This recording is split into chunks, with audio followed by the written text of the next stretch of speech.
the...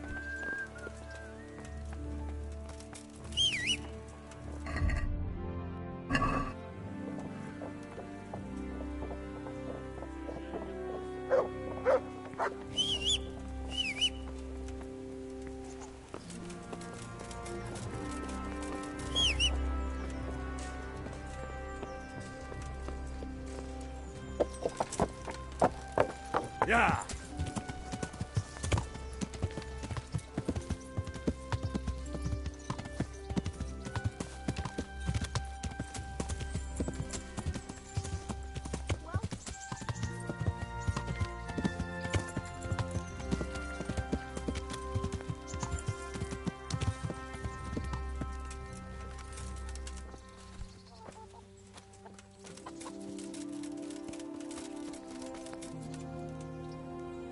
God be with you. I'm in... Uh-huh. Get myself... I'm... Goodbye.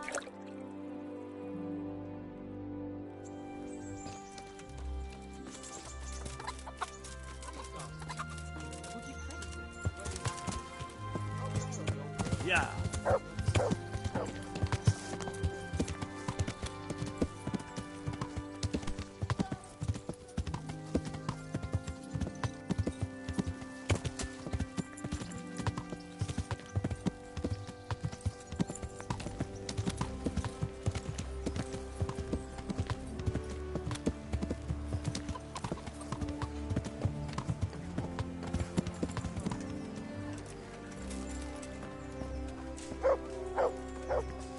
Have a look at these cucumbers. They'll take them off.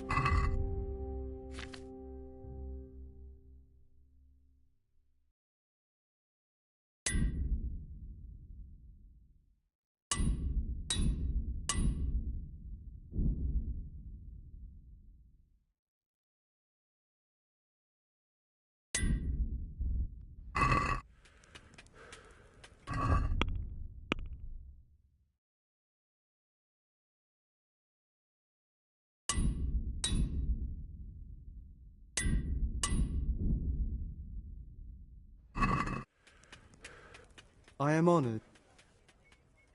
God be with you.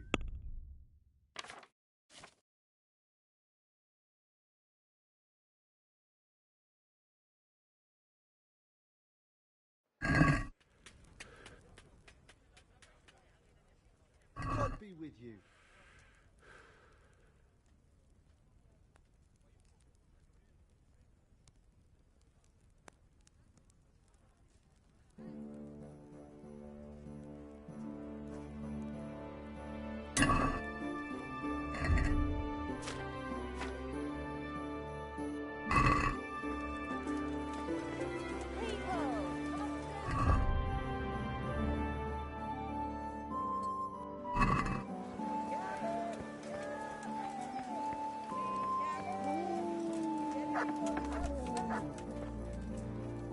I'm glad to see...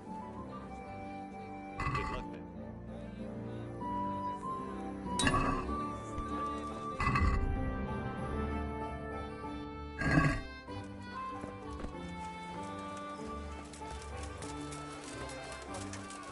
Vegetables! Fresh vegetables! Look! Yeah! Yeah!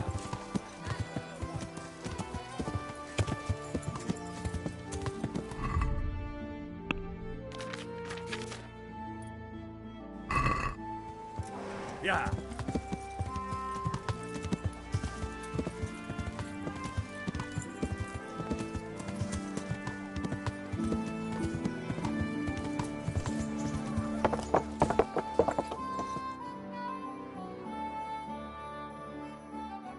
Ah, Hal. Are you going to the meeting with Margrave Jobst as well? I am.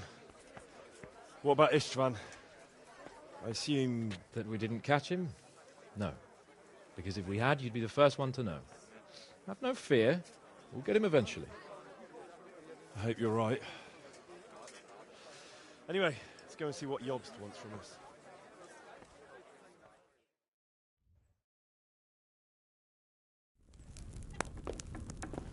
My lords, Christ's blessings on you all. And on you, Lord Gaben. And this is my son, Henry. I didn't know you had a son, Sir Redzig. It came as a bit of a surprise to young Henry, too. This gentleman here is John II of Liechtenstein, a member of my council. I'm honored, gentlemen. Come join us. Margrave Jobst was just about to tell us the reason for his visit. Your Grace? I'm sure we're all agreed, Your Graces, that all this unrest must come to an end. This kingdom needs a king. The question is, which king? My cousin, Wenceslas IV, who is being held in captivity. I have to confess, my lord, that your answer surprises me a little. If I'm correctly informed, until recently you sided with your other cousin, Sigismund. That I cannot deny, and I have always stated my position plainly. But times have changed. How have they changed, Your Grace? Sir, there is one thing on which we undoubtedly concur. That King Wenceslas, unfortunately, did not inherit his father's gift for governing. Sadly, his failures have cost Bohemia, the nobles, and our whole Luxembourg family a great deal of money and effort. How did the king let it go so far, damn it? It's in his temperament. He cares only for wine, women, and the hunt. A king, in fact, who never wanted to be king. Then why didn't he just let his brother have the crown? Young sir, the crown weighs heavy when there are duties to be performed, but to surrender it means giving up great privileges, too. But he did surrender power to his brother. When things started getting out of hand, Wenceslas appealed to Sigismund for help in restoring order. What, you're saying Wenceslas invited him here? This is starting to make my head spin. Actually, it makes sense when you think about it. Sigismund wanted to re-establish the power of the whole House of Luxembourg.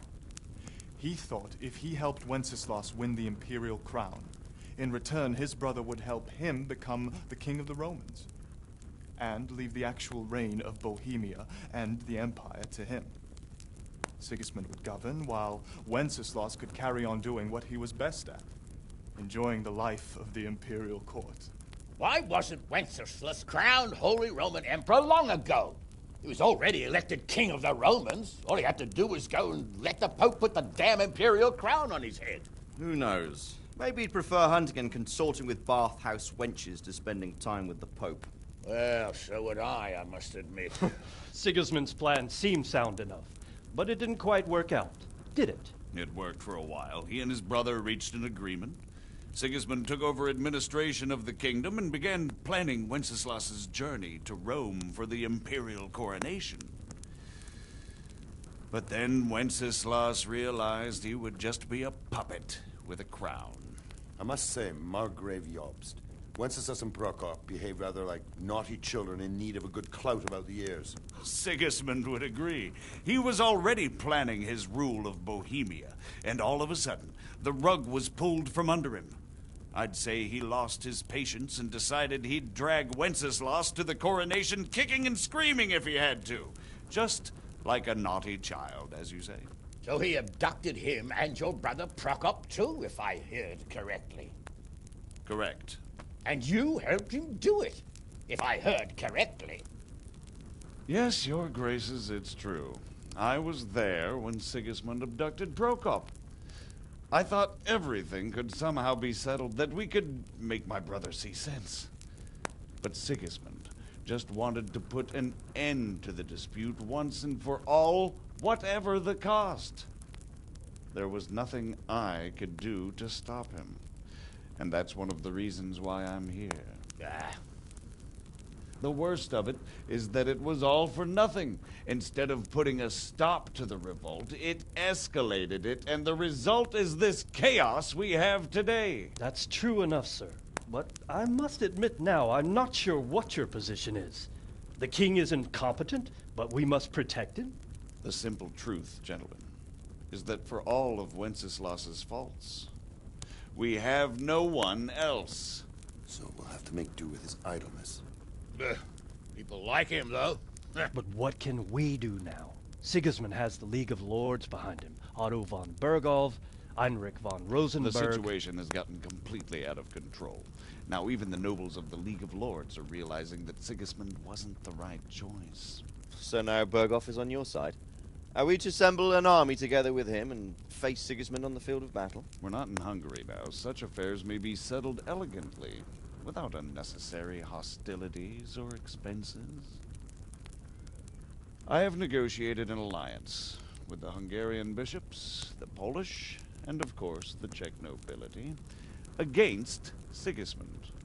Every day he is losing the ground under his feet, and that's why I need your help too. What kind of help, though? Sigismund has a massive army, and Rosenberg, Berghoff, and Prague are behind him. Do you have an army you could face him with? But that's not what I mean at all. There's been a revolt against Sigismund in Hungary, partly due to my efforts, and now he'll have to choose whether he wants to gain the Bohemian crown, which is a very risky enterprise, or hold on to the Hungarian one. He can't have both. And there's a tough struggle awaiting him in Hungary. I'm not sure he'll win, and Rosenberg and Berghoff know it too. They're not stupid. If the Bohemian nobility stands together, they will turn. We are men of little consequence, Margrave. Radzig here lost everything because of his alliance with Wenceslas. Sir Divish came within a hair of the same fate. Even Rattay is defenseless against Sigismund and the League of Lords. What's more, Your Grace, King Wenceslas languishes in captivity in Vienna. He can't rule too well from there. And what do you propose? To sit with your arms folded till the Bohemian lands are turned to ashes like scarlets? We have to put a stop to this senseless war! And do you know, sir, what the true position of the League of Lords is? I'm not on the best of terms with them at this moment, so you'll have to ask them yourselves. Yes. Why not? I'll go and visit Berghoff at his castle and we'll see what he tells me. You know, that's not such a bad idea, young sir. True. Though a little risky. I doubt Berghoff would harm a blue-blooded envoy. And you can find out what he has to say about developments and what the League of Lords is planning. Then we'll decide what to do next. I'll help you compose a letter to him. I'd like Henry to come with me. Why not? He's proven himself an able investigator, and he'll also be a good bodyguard if anything should happen. And I'll send Sir John here to Kuttenberg to be my eyes and ears there. I believe both your reports will help us get a better grip on the situation. When can you set out? Just as soon as I've packed my things. Excellent. Margrave Jobst and I will draft a letter. Get ready, and we'll meet back here.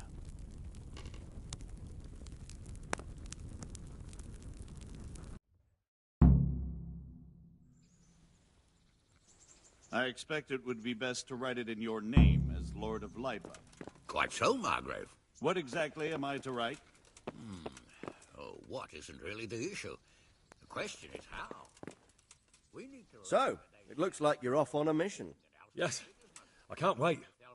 I don't want to dampen your spirits, my boy, but watch out. These are evil times, and who knows what can happen along the way. Not to mention that Berghoff is no saint. Don't worry. I know. You've shown you can fend for yourself, but do take care. You'll be traveling as Lord Capon's bodyguard. You'll be there to make sure nothing untoward happens to him.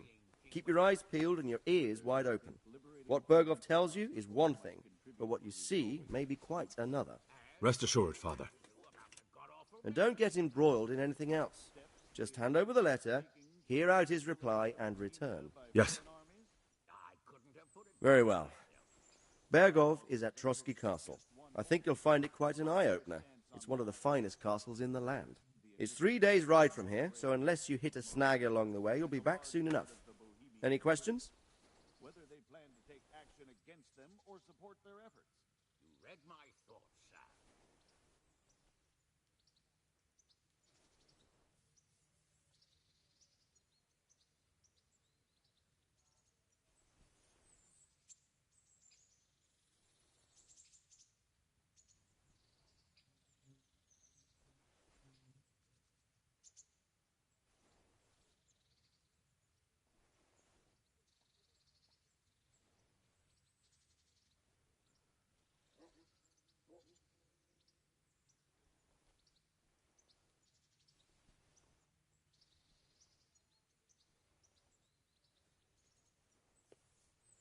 I'm getting a bit lost in the Luxembourg lineage. It all seems a bit too tangled. The Luxembourgs have ruled the Empire and Bohemia for almost 100 years now. Emperor Charles brought this land to prominence. When he was in power, things had never been so good. Wenceslas and Sigismund are his sons, but by different mothers. Jobst and Prokop are their cousins. They were entrusted with governing Moravia, but instead, they've been in a bitter armed feud for years, and now Sigismund's fallen out with Wenceslas. Wenceslas also had another brother, the youngest, John of Görlitz, who was most probably poisoned.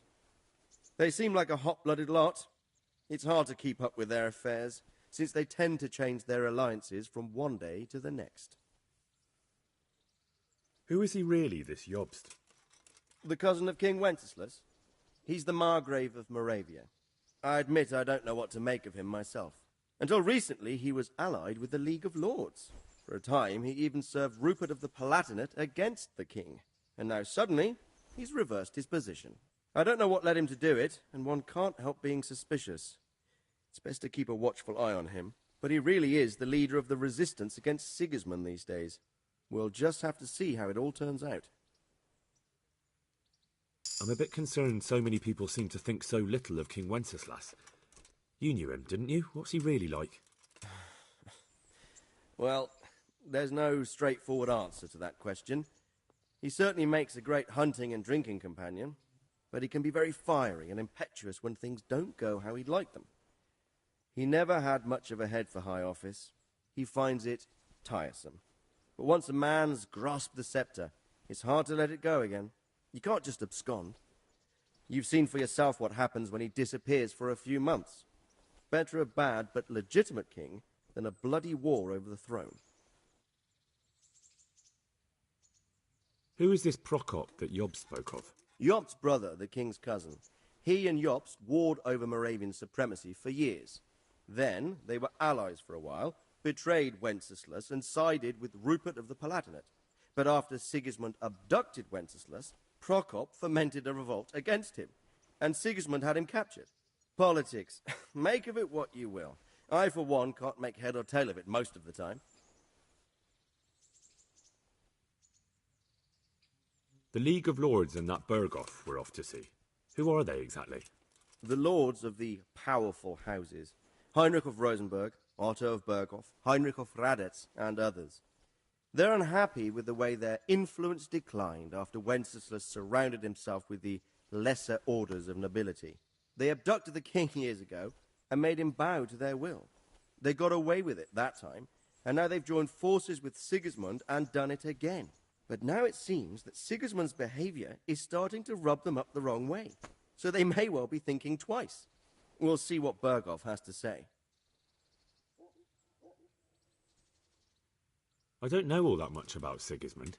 He's the king's younger brother and king of Hungary in his own right. 7 years ago, he led a crusade against the Turks and was defeated at Nicopolis. Some say it was due to the recklessness of the French knights, most of whom were mercilessly slaughtered. Sigismund is ambitious and capable. He might well make a better ruler than Wenceslas, but he's arrogant, and to our misfortune, brutal. Not long ago, he himself was held captive by the Hungarian nobility. They dislike him as much as some of the Czech and German noblemen do his brother Wenceslas. Ironically, Wenceslas joined forces with Jobst to liberate him, and now this is how Sigismund repays his brother. There's no doubt about it, God does move in mysterious ways. Rupert of the Palatinate. That's a name I hadn't heard before today. Rupert is the Prince-Elector of the Palatinate. What's a Prince-Elector? The Prince-Electors are dignitaries of the Holy Roman Empire who have the right to elect the King of the Romans, who would then be crowned Holy Roman Emperor by the Pope. Rupert took the title for himself with the help of 3 other Prince-Electors, even though Wenceslas had already been appointed. Some of the nobility in the empire recognized Rupert's claim, but when he went to Rome to be crowned emperor, it turned into a fiasco. Now he's doing his utmost to get Wenceslas to acknowledge him, but so far without success. So, now we have 2 kings of the Romans. Jobst sided with Sigismund for a while, but now he's switched allegiance. He seems to do that quite a lot. That young man, Sir John of Liechtenstein. Why is he here? The Liechtensteins are a powerful Austrian family with estates in Austria and Moravia. Sir John sits on Jobst's council. Since the king's being held captive in Vienna, I suppose it makes sense to have a powerful Austrian house as allies. It could be very useful. That's about all. Very well. Take the letter from Sir Hanush. And good luck, son. So what do you think of Sir Hanush? I think I found out what.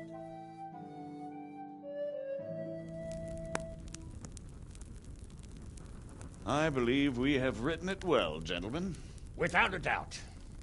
No one could deduce from this whether we are Sigismund's allies or foes. I must travel back to Brno now, but soon I will go to Brandenburg and I will stop here on the way back. By then, Sir Capon should be back and we can discuss how to proceed. Right. Before you leave, my lord, there is one thing that gives me no rest. Why did Sigismund come as a foe? It makes no sense. If I may, sir, I think I can explain. Oh, please enlighten us, young sir. I live not far from Hungary, where Sigismund reigns. It is a savage country, and the constant war with the Turks has hardened the people. They need a monarch with an iron hand. So when Sigismund felt the wind of revolt, he reacted as he would at home. Only what works on the Hungarian nobles does not work here in Bohemia. Bringing order is one thing, but slaughtering and pillaging with a horde of barbarians quite another. What purpose does that serve? But Sigismund did give the Bohemian nobles a chance to take his side. It was only when they refused his ultimatum that he lost patience and took to the sword. As for the barbarians, he could afford nothing better. The Hungarian nobility would gain nothing from joining his campaign in Bohemia. He didn't have enough coin for a regular army, and so he recruited the Cumans. What he does not pay them, they make up for in plunder. But in the end, he didn't have enough to even satisfy the Cumans. That's why he raided Kuttenberg and Skalitz. He wanted the silver. That makes sense. My lords, how's the letter coming along? It's done. Then we can be on our way. Now remember what we said, boy. All you have to do is deliver the letter, listen to the answer, and come back here. Don't provoke Berghoff in any way. Provoke? Me? Never, Uncle. We'll be back in a few days. Farewell, your graces. Come, Henry, my men are waiting. I wish you Godspeed.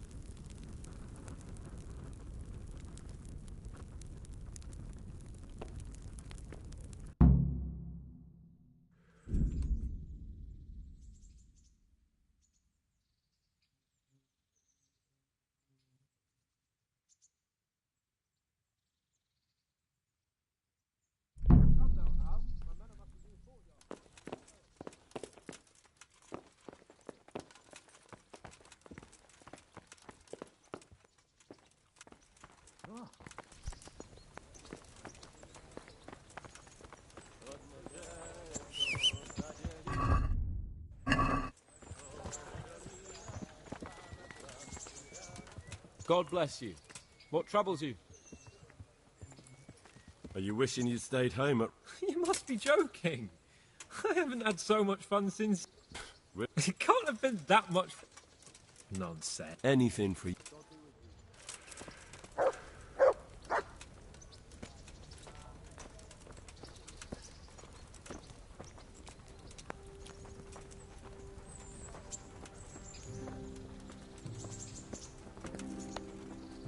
So, can we set off now, Henry?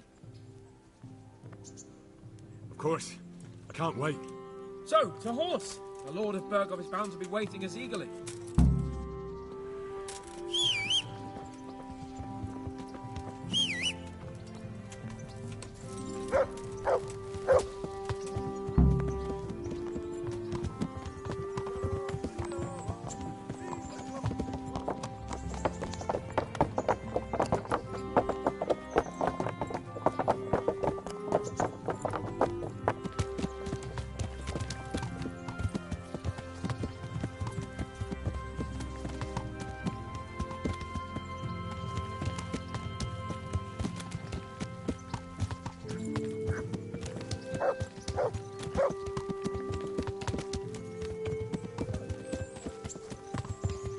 I'm getting used to it. What about Rodzig? Has he accounted for not owning up to you the whole time? He explained it. All will be well, I think. Glad to hear it. It's far more acceptable for a nobleman to befriend a noble bastard than a blacksmith's son. Mind you, don't come to blows with a blacksmith, my young lord.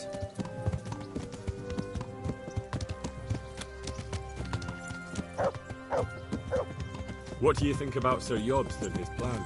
Well, I admit all the scheming has me a little lost. I thought Sigismund was the devil, Wenceslas a martyr, those on his side the heroes, and those against him the villains. I believed we'd rescue the king and all would be well again, but now it looks a lot more complicated. Exactly. I didn't expect the noble lords to be as noble as the angels, but I hadn't expected such a sewer. They behave like children. I can't fathom how after all this backstabbing they're somehow still on speaking terms. I don't know either.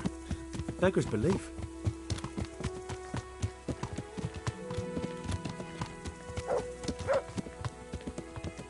Did you know that King Wenceslas is such a... Feckless drunkard? Not really. And to be honest, I'm not sure I wanted to know. I slept better believing my fate was watched over by a wise and powerful monarch. So did I. What a dismal world where you can't keep trust in your own king.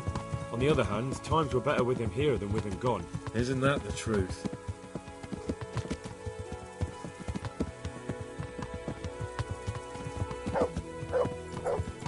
What do you think of Sigismund? If I were him, I'd have had enough of my brother even sooner. But he's a monster. Look at what those hordes of his are getting up to here. What he did in Skalitz. True enough. On the other hand, if Wenceslas and Prokop hadn't double-crossed him, none of this would have happened. No one forced him to burn Skalitz. That's a fact. But he couldn't let them shit all over him either. Not that I'm defending him. He's a weasel.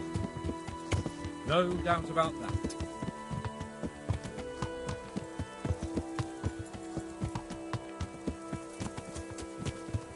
Do you know anything about Prokop? Ha! Sir Hanush could tell you a thing or two about it. Why? Last winter, a certain Sir Jan Sokol of Lambeth, a well-known knight, or robber baron to some, tried to occupy the city of Iglau, which was on the orders of none other than Prokop. And what has that got to do with Hanush? Well, he was there with him. Of course that's not something to brag about in front of Jobst. And what was it all about? They wanted to occupy a city that was on the side of the League of Lords, but despite there being several hundred strong, they didn't take it. For one thing, they couldn't get past the Iglau women, with their pitchforks and cauldrons of hot water. I would never have thought of Sir Hanush as such a rebel.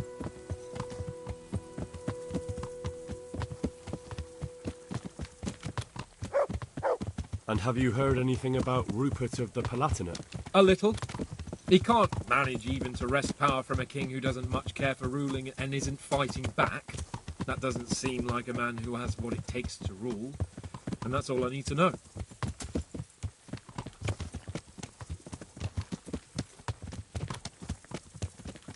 And that Berghoff we're going to see, do you know anything about him? I haven't heard much good about him, but I have a feeling that some other nobles are quite in awe of him. And his castle is apparently quite impressive. I'll be interested to see for myself.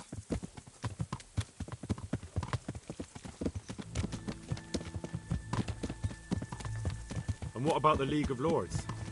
Wealthy, pompous. The king doesn't seem to like them much. He's chosen to let the lesser ranks of the nobility into his circle, men like your father. I admit I don't blame him one bit.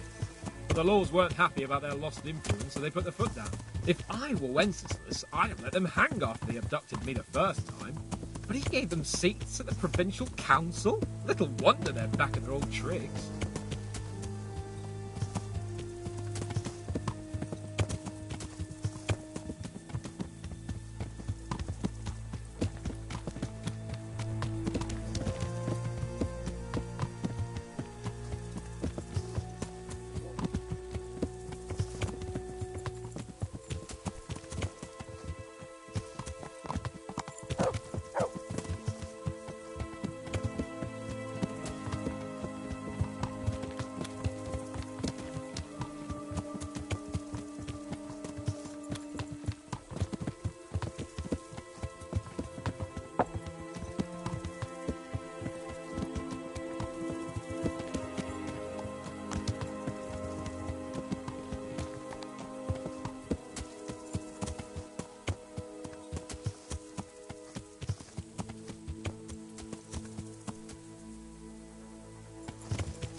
Yeah.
How about it, Henry? Can we go? Are you ready for this? Of course. At last I'll get to see more of the country and have a bit of an outing. Quite.